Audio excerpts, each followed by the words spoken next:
tout le monde, j'espère que ça va bien. Aujourd'hui on se retrouve pour un tutoriel pour un café latte à 3 étages. Alors j'avais vu sur une vidéo de la chaîne Tout Simplement Maman, une youtubeuse québécoise qui s'appelle Émilie, qu'elle avait fait un thé latte, donc un tutoriel où elle montrait comment elle faisait son thé latte. Et ça m'a donné vraiment l'idée de vous montrer ma technique pour faire un café latte à 3 étages. En effet, j'ai travaillé dans un café, donc on n'était pas barista, je ne sais pas faire les dessins. J'ai pratiqué beaucoup pour faire les dessins, mais je ne sais pas les faire encore. Mais j'ai été enseignée pour apprendre la technique de latte 3 étages, donc je la partage tout simplement avec vous. S'il y a de mes collègues qui écoutent cette vidéo, je vous embrasse très fort et merci de m'avoir enseigné la façon de procéder pour le latte. Donc, vous allez voir qu'on a besoin du lait. Donc moi j'utilise du lait d'amande parce que ben, dans la maison, il n'y a pas de lait de vache. Vous pouvez voir mes autres vidéos à propos, là, mais c'est pas le sujet. Donc, on prend un contenant pour faire mousser son lait. Donc, moi, c'est le lait d'amande, je répète. On verse à la moitié du contenant à peu près et on se sert du mousseur à lait. Donc, dans mon cas, il est attaché à ma machine à expresso. Je suis très chanceuse. Mais si vous avez juste un mousseur à lait, faut chauffer le lait, puis le faire mousser, le faire monter à moitié à peu près, donc pas trop.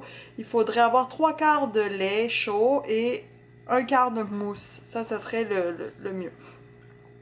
Ensuite de ça, quand vous avez votre lait moussé, vous le mettez de côté et vous préparez votre café. Donc l'équivalent d'un espresso allongé à peu près.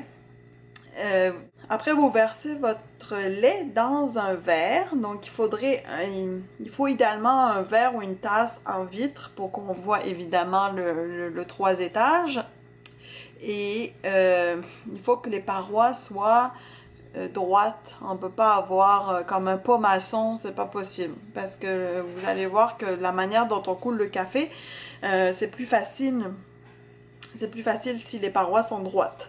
Donc, on peut verser notre lait d'amande d'un coup, mais délicatement pour avoir le lait chauffé en bas, puis la mousse, un quart qui se dépose par-dessus. On peut gratter pour avoir le reste de la mousse.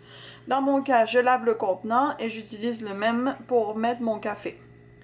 Donc, vous voyez que je fais couler mon café, expresso allongé, à peu près à la moitié du contenant.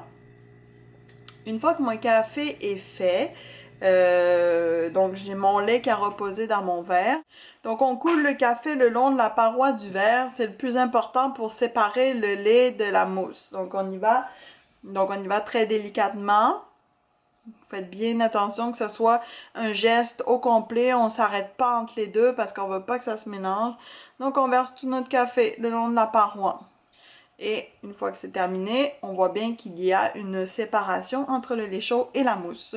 J'en avais pas, mais vous pouvez saupoudrer de cannelle ou de cacao et votre latte est terminé.